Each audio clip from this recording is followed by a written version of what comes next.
ширкати Фаберлик хонумони хонашинро ба кор даъват мекунад. Ба қайд гирифтан ва омӯзонидан ройгон буда маош аз 20 сомонӣ то 4000 сомониро ташкил мекунад. Ин як маркази савдо дар шакли онлайн. Бо телефони дастӣ метавонед ҳама чизи дилхоҳро дастрас карда кор кунед. ҳозир скидкаи бисёр хуб рафта истодааст, пас фурсатро аз даст надиҳед. ба номерҳое дар рӯи экран буда нависед. Ин апамон ҳамаашро ба шумо хушрӯ карда мефаҳмонанд.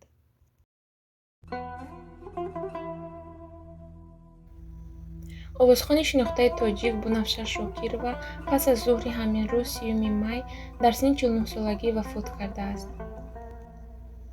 чанд муддати охир бемор буда дар бемористони Қараболо таҳти табобат қарор дошт. ӯро субҳи 3 май ба хонаашон оварданд ва ӯ дар манзили худ вафот кард. сабаби марги овозхон маълум нест, вале наздиконаш мегӯянд, ки ӯ аз бемории саратон ранҷ мекашидааст. маросими ҷанозаи Бунафша Шокирова дар шаҳри Душанбе баргузор мегардад.